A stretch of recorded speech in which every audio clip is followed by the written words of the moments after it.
Ladies and gentleman, Siddaramaiah ಹಾಗೂ DK Shivakumar CM ಕುರ್ಚಿ ಕದನ ಕಾವೇರಿ ಸದ್ಯಕ್ಕೆ ತಣ್ಣಗಾಗದಂತೆ ಕಾಣ್ತಾ ಇದ್ರು ಕೂಡ ಇಬ್ರು ನಾನಾ ತಂತ್ರ ಪ್ರತಿತಂತ್ರಗಳನ್ನ ಮಾಡ್ತಿದ್ದಾರೆ.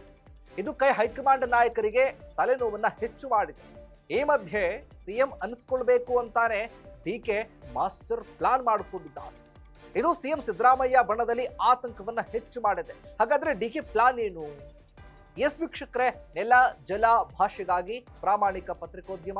ನೀವು ನೋಡ್ತಾ ಇದ್ದೀರಾ ಫೋಕಸ್ ಟಿವಿ. ನಾನು ಶಿವು ರಾನರಾಪುರ.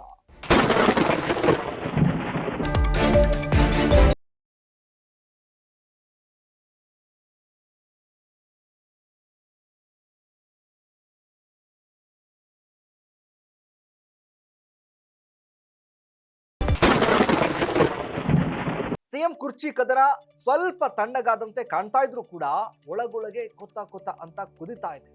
ಪ್ರತಿ ಬಾರಿಯೂ ಸಿಎಂ ಸಿದ್ದರಾಮಯ್ಯ ಅವರೇ ಮೇಲುಗೆಯನ್ನ ಸಾಧಿಸುತ್ತಾ ಬಂದಿದ್ದಾರೆ. ಆದ್ರೆ ಕೆಲವೊಮ್ಮೆ ಡಿಕೆ ಶಿವಕುಮಾರ್ ಅವರು ಮುನ್ನಡೆ ಸಾಧಿಸಿದಂತೆ ಅನಿಸಿದ್ರು ಅದು ಕಡೆಯಲ್ಲಿ ಸಿದ್ದರಾಮಯ್ಯ ಅವರ ಪರವಾಗಿ ಪರಿವರ್ತನೆ ಆಗ್ಬಿಟ್ಟಿರುತ್ತೆ. ಬಿಹಾರ ಚುನಾವಣೆ ಬಳಿಕ ಸಿಎಂ ಸಿದ್ದರಾಮಯ್ಯನವರು ಮತ್ತಷ್ಟು ಸ್ಟ್ರಾಂಗ್ ಆಗಿದ್ದಾರೆ.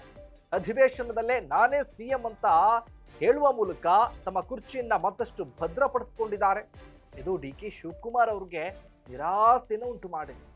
ಹೀಗಾಗಿ ಹೆಂಗಾದ್ರೂ ಸರಿ ಸಿಎಂ ಆಗ್ಲೇಬೇಕು ಅಂತ ಪ್ರತಿತಂತ್ರವನ್ನ ರೂಪಿಸಿದ್ದಾರೆ.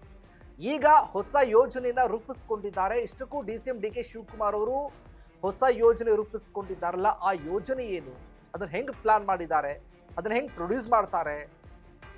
ಕಾಂಗ್ರೆಸ್ ಸಂಪ್ರದಾಯದಂತೆ ಪ್ರದೇಶ ಕಾಂಗ್ರೆಸ್ ಅಧ್ಯಕ್ಷರೇ ಸಿಎಂ ಆಗ್ಬೇಕಾಗಿತ್ತು. ಆಗ ಅದಾಗ್ಲಿಲ್ಲ. ಈಗ ಮಾಡಿ ಎಲ್ಲ ಶಾಸಕರ ವಿಶ್ವಾಸವನ್ನ ಗಳಿಸೋದಕ್ಕೆ ನನ್ನಿಂದ ಆಗೋದಿಲ್ಲ, ನನ್ನನ್ನ ಬೆಂಬಲಿಸೋದಕ್ಕೆ ಎಲ್ಲ 138 ಶಾಸಕರಿಗೆ ನೀವೇ ಸಂದೇಶವನ್ನ ಕೊಡಿ, ನಾನೇ ಸಿಎಂ ಆಗಬೇಕು, ಅದು ಜನವರಿ 6ನೇ ತಾರೀಕಿಗೆ ಪ್ರಮಾಣ ವಚನ ಸ್ವೀಕರಿಸಬೇಕು, ನನ್ನ ಪಕ್ಷ ನಿಷ್ಠೆಯನ್ನ ಪರಿಗಣಿಸಬೇಕು, ಇಲ್ಲದಿದ್ರೆ ಆಗುವ ಪರಿಣಾಮಗಳಿಗೆ ಸಿದ್ಧರಾಗಿ ಅಂತ ನೇರವಾಗಿಯೇ ಹೈಕಮಾಂಡ್ ನಾಯಕರಿಗೆ ಡಿಕೆ ಶಿವಕುಮಾರ್ ತಿಳಿಸೋದಕ್ಕೆ ಸಿದ್ಧರಾಗಿದ್ದಾರಂತೆ.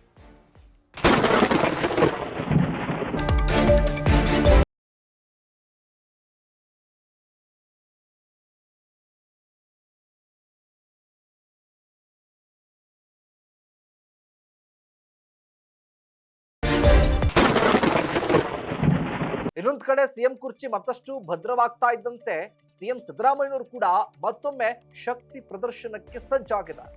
ಜನವರಿ 25ನೇ ತಾರೀಕು ತಮ್ಮ ತವರು ಮೈಸೂರಲ್ಲೇ ಅಹಿಂದ ವರ್ಗಗಳ ಬೃಹತ್ ಸಮಾವೇಶವನ್ನ ನಡೆಸಿ ಶಕ್ತಿ ಪ್ರದರ್ಶನಕ್ಕೆ ಸಜ್ಜಾಗಿದ್ದಾರೆ.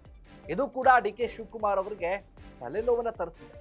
ಹಾಗೊಮ್ಮೇನಾದ್ರೂ ಕೂಡ ಸಿದ್ದರಾಮಯ್ಯನವರು ಅಹಿಂದ ಸಮಾವೇಶವನ್ನ ನಡೆಸಿದ್ರೆ ಮತ್ತಷ್ಟು ಬಲಿಷ್ಠರಾಗ್ಬಿಡ್ತಾರೆ.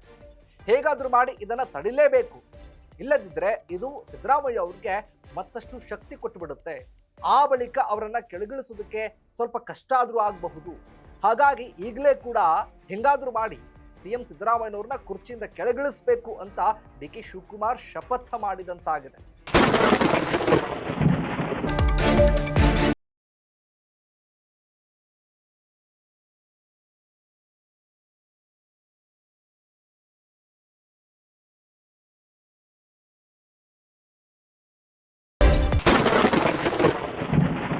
ಇದಕ್ಕಾಗಿ ಡಿಕೆ ಅಳೆದು ತೂಗಿ ನಿರ್ಣಾಯಕ ಬಾಣ ಬಿಡೋದಕ್ಕೆ ನಿರ್ಧಾರ ಮಾಡಿದ್ದಾರೆ.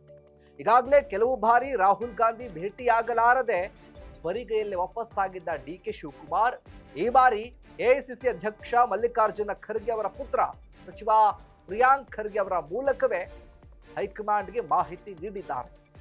ಅಲ್ಲದೆ ರಾಹುಲ್ ಗಾಂಧಿ ಅವರ ಭೇಟಿಗೆ ಅವಕಾಶ ನೀಡುವಂತೆ ಪ್ರಿಯಾಂಕ್ ಖರ್ಗೆ ಅವರನ್ನ ಕರೆದೊಯ್ಯೋದಕ್ಕೆ ಮುಂದಾಗಿದ್ದಾರೆ.